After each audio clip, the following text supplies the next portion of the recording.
नमस्कार, prime news देख रहे हैं आप और आपके साथ मैं हूं अब्दुल समद इसरार। उत्तराखंड प्राइम में आप सभी का स्वागत है। चलिए खबरों की शुरुआत करेंगे। मुख्यमंत्री पुष्कर सिंह धामी ने राज्य आपातकालीन परिचालन केंद्र पहुंचकर प्रदेश के विभिन्न क्षेत्रों में हो रही भारी वर्षा की जानकारी ली है। उन्होंने 2 माह तक शासन और प्रशासन के अधिकारियों को 24 के 24 घंटे अलर्ट मोड पर रहने की सलाह दी है और ग्राउंड पर रहकर कार्य सुनिश्चित करने के भी निर्देश दिए गए हैं। तो देखिए, मुख्यमंत्री Pushkar Singh Dhami full action mode में नजर आ रहे हैं, क्योंकि उत्तराखंड के कई ऐसे राज्य हैं जहां पर भारी बारिश हो रही है और उसी का आंकलन करने के लिए मुख्यमंत्री पुष्कर सिंह धामी की ओर से ये सख्त हिदायत अधिकारियों को दी गई है। मुख्यमंत्री ने चारधाम यात्रा पर आए श्रद्धालुओं की सुरक्षा को सर्वोपरि बताते हुए जिलाधिकारियों को सभी आवश्यक व्यवस्थाएं सुनिश्चित करने को कहा है। श्रद्धालुओं के लिए भोजन, दवा, बच्चों के लिए दूध सहित सभी मूलभूत आवश्यकताओं को यानी पूरी तरीके से व्यवस्थाएं सुनिश्चित करने के निर्देश मुख्यमंत्री पुष्कर सिंह धामी की ओर से दी गई है। मौसम की गंभीरता को देखते हुए चारधाम यात्रा को अगले 24 घंटे के लिए रोका गया है।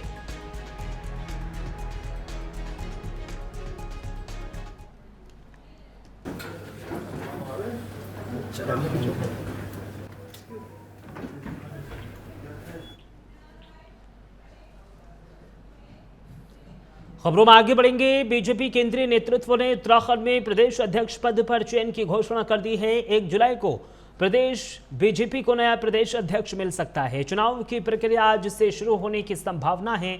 पार्टी की राष्ट्रीय परिषद के लिए 8 सदस्यों का भी चुनाव करेगी। उत्तराखंड में प्रदेश अध्यक्ष का चुनाव कराने के लिए केंद्रीय नेतृत्व ने केंद्रीय राज्य मंत्री हर्ष मल्होत्रा को चुनाव अधिकारी बनाया है। 30 जून को नामांकन की प्रक्रिया होगी और 1 जुलाई को प्रदेश अध्यक्ष का चुनाव हो सकता है। इसका विधिवत रूप से कार्यक्रम जल्द ही जारी होगा। उन्होंने कहा है कि अब तक प्रदेश में बूथ, मंडल और जिला अध्यक्षों का चयन प्रक्रिया संपन्न हो गई है।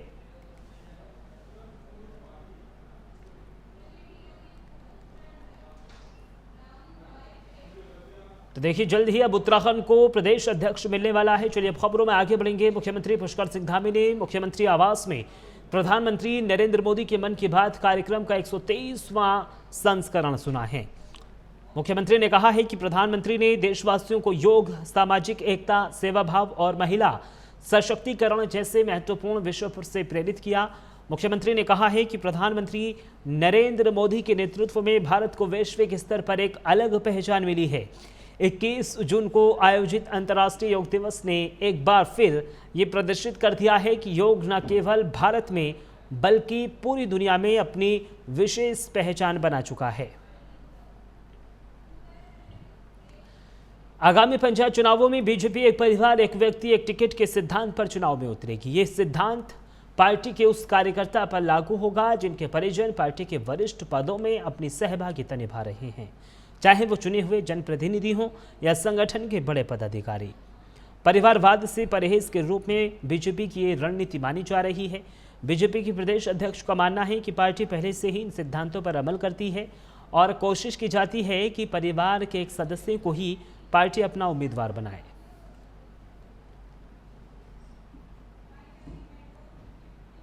भारतीय जनता पार्टी में परिवारवाद का विषय बनता नहीं। हमारे कार्यकर्ता खड़े होते हैं और कार्यकर्ता के आधार पर हम निर्णय करते हैं।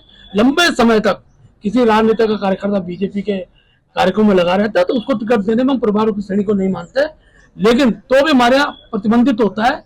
एक परिवार एक ही टिकट, ये आपने पहले भी देखा होगा और भविष्य में भी हमारी दिशा उससे और बढ़ती है। भारतीय जनता पार्टी में परिवारवाद का विषय बनता नहीं। हमारे कार्यकर्ता खड़े होते हैं और कार्यकर्ता के आधार पर हम निर्णय करते हैं। लंबे समय तक किसी राजनेता का कार्यकर्ता बीजेपी के कार्यक्रम में लगा रहता है तो उसको टिकट देने में हम परिवारों की श्रेणी को नहीं मानते, लेकिन तो भी हमारे यहाँ प्रतिबंधित होता है। एक परिवार एक ही टिकट, ये आपने पहले भी देखा होगा और भविष्य में भी हमारी दिशा उससे और बढ़ती है। लालकुआं गोला रोड रेलवे फाटक पर अब जल्द ही फ्लाईओवर बनेगा, जिससे अब हजारों लोगों को जाम से निजात मिलेगी। नैनीताल लोकसभा सांसद अजय भट्ट ने बताया कि लालकुआं के गोला रोड पर रेलवे क्रॉसिंग से दिन भर जाम की समस्या बनी रहती है। हजारों वाहन जाम में फंसे रहते हैं। उन्होंने कहा है कि जनता की समस्याओं को देखते हुए राज्य और केंद्र सरकार ने फ्लाईओवर बनाने के प्रस्ताव को मंजूरी दे दी है। पूर्व में इसको लेकर अधिकारियों ने सर्वे भी किया था और फ्लाईओवर का पैसा भी मिल चुका है।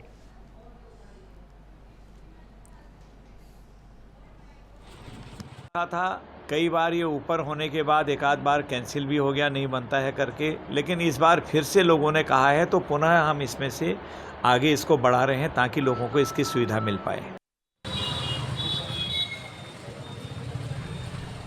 पिछले कई सालों से मंगलौर विधानसभा में सक्रिय हरियाणा के पूर्व कैबिनेट मंत्री करतार सिंह भड़ाना ने नारसन खुर्द में अपने कार्यालय की स्थापना की, जिसका उद्घाटन रुड़की बीजेपी के जिला अध्यक्ष डॉक्टर मधु सिंह ने किया। मौके पर करतार सिंह भड़ाना ने कहा है कि वह मंगलौर विधानसभा के लोगों के आभारी हैं और वो जब तक मंगलौर में हैं तब तक मंगलौर विधानसभा में मौजूदा विधायक से 2 गुना विकास कार्य करवाते रहेंगे।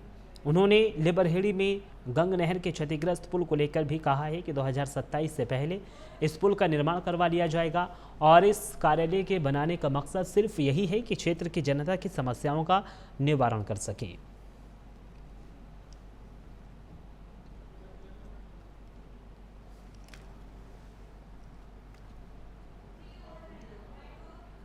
किसी के बारे में कभी कुछ कहना पसंद नहीं करता हूँ, पर मैंने एक बात पहले भी बोल दी थी, वो आज भी बोलता हूँ कि जो हमारा विधायक मंगलौर में जितने काम करेगा विधायक बनने के बाद, उतने काम मुझे किसी के पास जाना पड़े, कहीं प्रार्थना करनी पड़े, उतने काम मैं जरूर करूँ।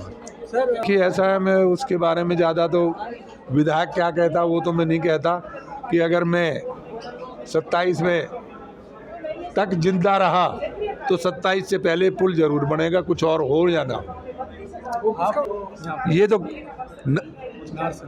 छोटा नारसन है। तो क्या हाँ, ये सारा हमारा इलाका जुड़ता है ना इससे, इसीलिए यहाँ गोला मकान भी यहीं बना रहे हैं, पीछे जहाँ पेड़ लगा के आए हैं वो अपने मकान बना रहे हैं। देखिए 2027 की तो बात की बात है, लेकिन भड़ाना जी ने कार्यालय खोल कर ये साबित किया है कि वो चुनाव हारने के बाद भी लोगों के बीच में हैं और लोगों की समस्याएं सुनते भी हैं, उनके समाधान का प्रयास भी करते हैं। ये एक सक्रिय कार्यकर्ता की और निष्ठावान कार्यकर्ता की भूमिका में वो रहते हैं। देखिए हमारी पार्टी जिसे चुनाव लड़ाती है वो हारे या जीते उसे अपना विधायक मानती है और विधायक का दर्जा भी देती है और उसकी जो समस्याएं होती हैं उन पर ध्यान भी देती है। तो उनके कार्यालय खोलने का जो ये आम जनता पर है वो मैं ये समझती हूँ कि सकारात्मक ही होगा और अगर समस्याएं आती हैं, लोगों की समस्याओं का निदान होता है तो लोगों को फ़ायदा होगा कि एक केंद्र बिंदु ऐसा है जहाँ आम कार्यकर्ता आ सकता है।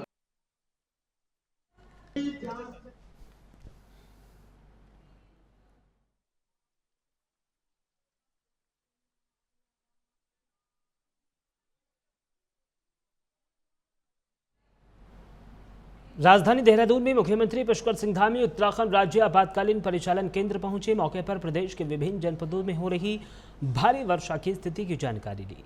इस दौरान उत्तरकाशी में बादल फटने की घटना के बाद चल रहे राहत और बचाव कार्यों की समीक्षा भी की। बंद सड़कों को तुरंत खोलने के निर्देश दिए गए, तो वहीं जिला प्रशासन को सतर्क रहने और आमजन को समय पर जानकारी देने के भी निर्देश दिए गए। नजरिए से वो क्या देखा और क्या दिशा निर्देश है? देखिए सवेरे आज उत्तरकाशी जनपद में बड़कोट के पास, कालीघाट के पास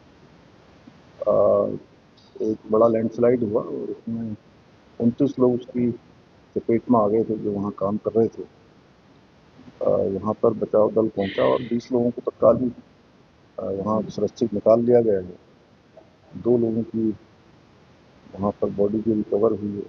बचाव के काम चल रहे हैं, NDRF, SDRF और आपदा प्रबंधन विभाग के लोग, स्थानीय प्रशासन के लोग सब मिलकर लगातार बचाव के कार्य में वहाँ लगे हुए हैं।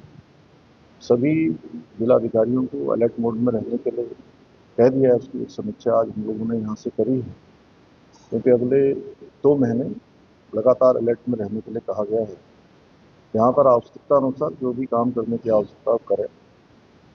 खराब मौसम को देखते हुए 24 घंटे के लिए अगले 4 धाम यात्रा को रोक दिया है और जैसे मौसम ठीक होगा जो यात्री आए, श्रद्धालु आए, उनको बाहर निकाला जाएगा। सभी की सुरक्षा हमारे लिए सर्वोच्च प्राथमिकता है, इसको ध्यान में रखकर हम काम कर रहे हैं। और जो यात्री अभी रुके हुए हैं या खराब मौसम के कारण से अभी गंतव्य की ओर प्रस्थान नहीं कर पा रहे हैं, उनके लिए भोजन इत्यादि की व्यवस्था, रहने की व्यवस्था और अन्य जिनको छोटे बच्चे हैं उनके लिए दूध, दवाई इत्यादि की सभी व्यवस्थाएं करने के लिए कहा है। परीक्षाएं जो यूपीएससी की हो रही थी वो ठीक प्रकार से संचालित हो रही है। प्रशासन के लोगों ने कहीं कहीं पर रुद्रप्रयाग जनपद में, अन्य जनपदों में जहाँ छात्रों को या परीक्षार्थियों को पहुंचाना था उनको पहुंचाया भी है। और खराब मौसम के बावजूद भी जो परसेंटेज है परीक्षा में भाग लेने वाले परीक्षार्थियों का वो गत वर्ष से अच्छा है। उत्तराखंड में मानसून सक्रिय होते ही कई जिलों में भारी बारिश और तूफानी हवाओं का खतरा बढ़ गया है। मौसम विभाग ने अल्मोड़ा, चंपावत, नैनीताल, पौड़ी, गढ़वाल और उधम सिंह नगर जिलों के लिए ऑरेंज अलर्ट जारी किया है। इसमें मुक्तेश्वर, रामनगर, काशीपुर, रानीखेत, किच्चा और इनके आसपास के इलाके भी शामिल हैं। तो यहाँ पर बहुत भारी वर्षा और बिजली चमकने के साथ तेज हवाएं चलने की संभावना है। इसी के तहत हल्द्वानी क्षेत्र में गोला नदी के जलस्तर को लेकर प्रशासन सतर्क है। हल्द्वानी एसडीएम राहुल शाह ने स्थानीय गोला पुल का निरीक्षण किया है। निरीक्षण के दौरान देखा गया कि कुछ लोग नदी के अंदर तक चले गए थे और पिकनिक या नहाने जैसी गतिविधियों में लगे थे। एसडीएम ने ऐसे लोगों को सख्त चेतावनी देते हुए तुरंत सुरक्षित स्थान पर जाने के भी निर्देश दिए हैं।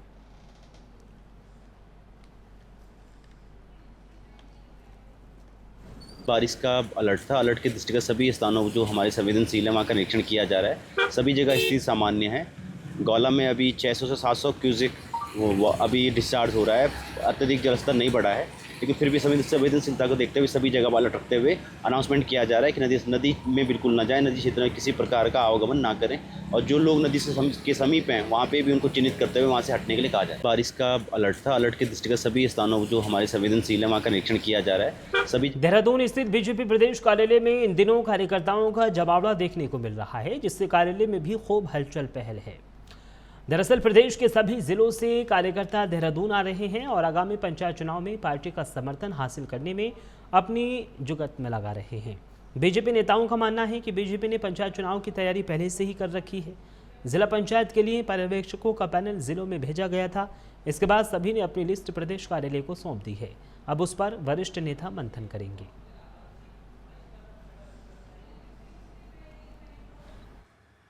भारतीय जनता पार्टी ने प्रदेश में बहुप्रतीक्षित पंचायत चुनाव की तैयारियां बहुत पहले से शुरू कर दी थी और भारतीय जनता पार्टी ने सभी विधानसभाओं में अपने पर्यवेक्षक जिला पंचायत सीटों पर पैनल बनाने के लिए भेजे थे और सभी पर्यवेक्षकों के द्वारा रिपोर्ट प्राप्त हो गई है।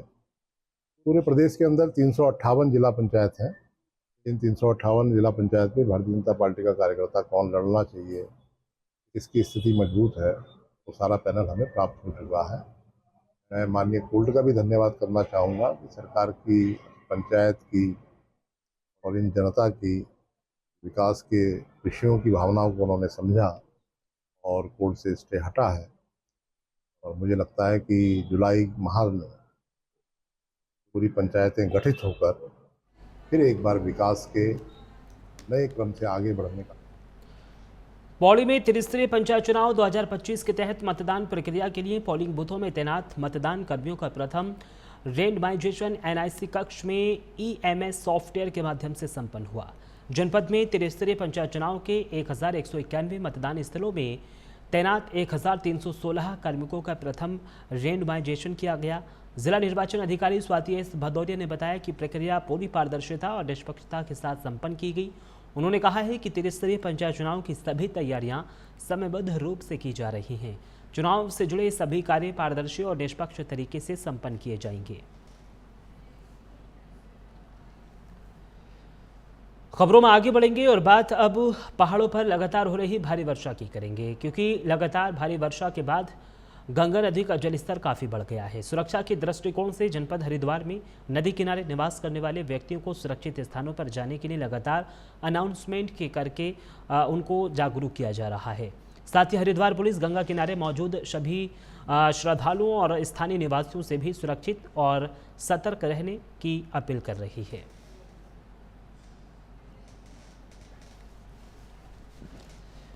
इधर श्रीनगर में बारिश की वजह से लैंडस्लाइड की घटनाएं भी खूब हो रही हैं। श्रीनगर गढ़वाल में सड़क पर मलबा गिर जाने से लगभग 15 किलोमीटर तक लंबा जाम आलम नजर आया। सिरोगढ़ से पहाड़ी से भारी मलबा आने के कारण 2 घंटे तक रास्ते को बंद रखना पड़ा। जाम में हजारों गाड़ियां फंस गईं। नेशनल हाईवे बंद होने से यात्रियों को काफी परेशानियों का भी सामना करना पड़ा है।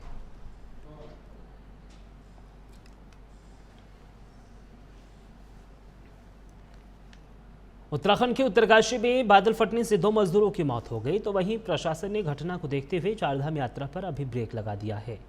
उत्तराखंड के हालातों को लेकर आपदा सचिव विनोद कुमार सुमन से खास बातचीत की है। देहरादून से हमारे सहयोगी रजनीश दीक्षित ने। उत्तराखंड में आज बारिश आफत बन के बरसी है। आलम यह है कि उत्तरकाशी में जहां क्लाउड बर्स्ट होने से 2 मजदूरों की मौत हो गई, 7 लोग अभी लापता हैं। इसके अलावा 4 धाम यात्रा मार्ग जगह जगह बाधित है, जिसको देखते हुए उत्तराखंड शासन ने 4 धाम यात्रा को आगामी 24 घंटे के लिए रोक दिया है। इस मुद्दे पर बातचीत करने के लिए हमारे साथ आपदा सचिव विनोद कुमार सुमन मौजूद है। सर, क्या कहेंगे जो वर्तमान हालात है?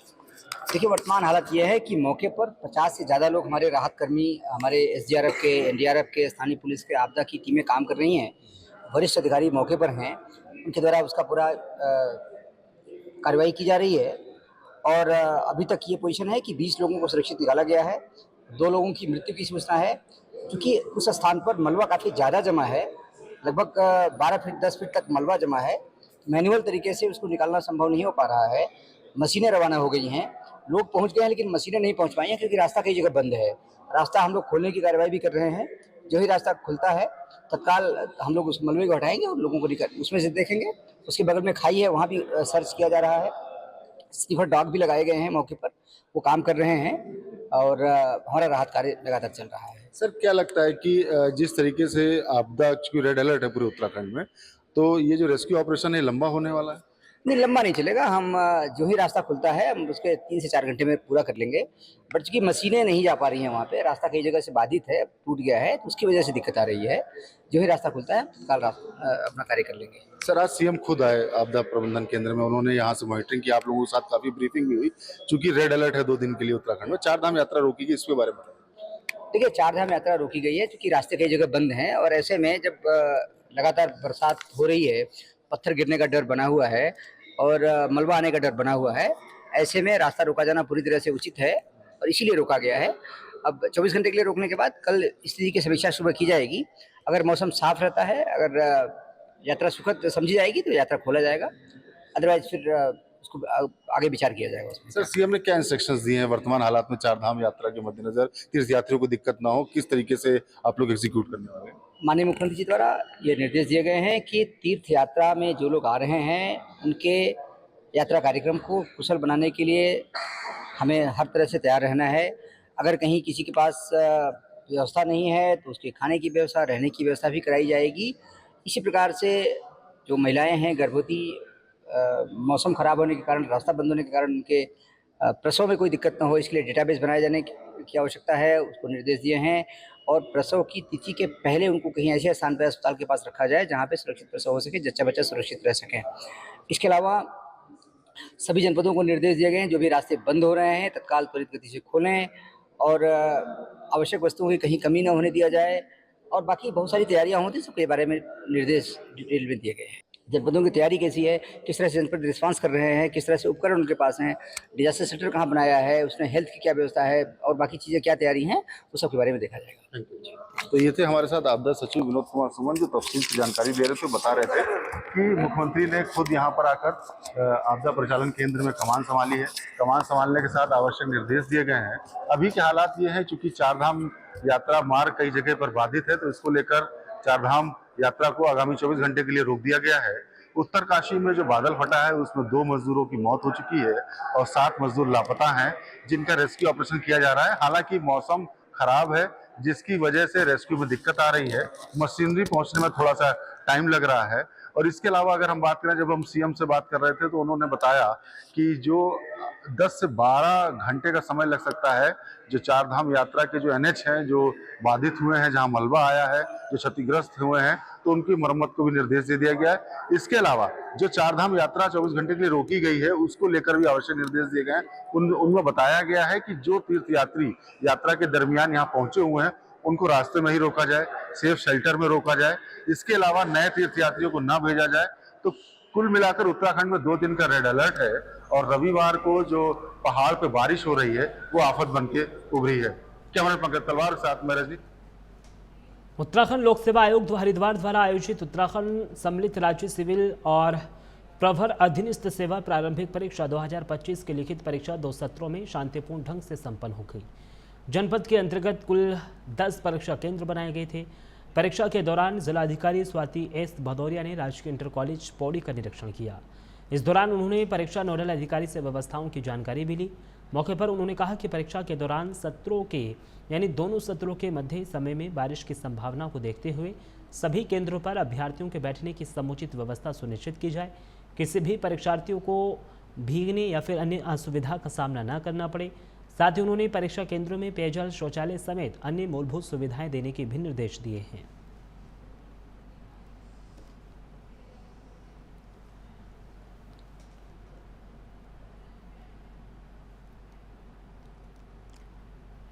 तो उत्तराखंड सम्मिलित राज्य सिविल परीक्षा 2025 होनी है, लेकिन उससे पहले ही तमाम तैयारियों को अंतिम रूप दिया जा रहा है।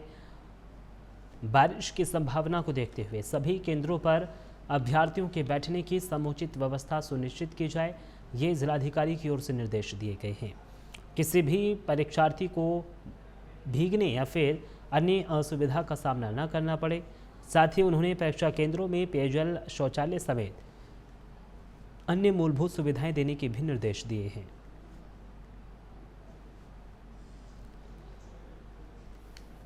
तो जिलाधिकारी की ओर से इस पूरे मामले को गंभीरता से लिया जा रहा है। सभी से व्यवस्थाएं दुरुस्त रखने के भी निर्देश दिए गए हैं और छात्रों को किसी भी प्रकार की कोई समस्या ना हो, उससे पहले ही तमाम व्यवस्थाओं को सुधार लिया जाए। जिलाधिकारी की ओर से ये निर्देश दिए गए हैं।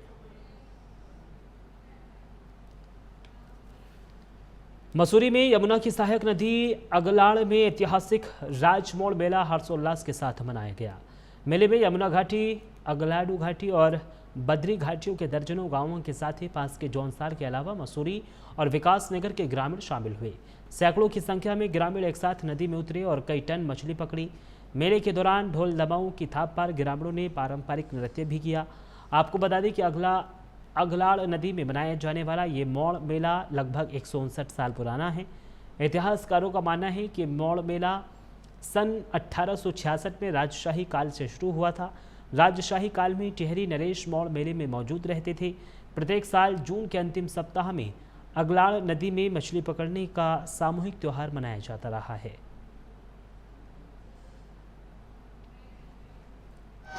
इसके पीछे कॉज ये है कि ऐतिहासिक विरासत या संस्कृति को जीवित रखने के लिए इस मोड़ मेले को जो है जीवित रखा गया है, ताकि आने वाली पीढ़ी को भी ये पता चल सके कि हमारे जो रीति रिवाज थे वो क्या थे, किस प्रकार के थे। इसमें जो है टिमरू जो पाउडर है वो इस्तेमाल किया जाता है, जिससे कि मतलब छोटे जीव जंतु जो होते हैं मछली के, वो जीवित रह जाते हैं और बाकी लोग इंजॉयमेंट करते हैं।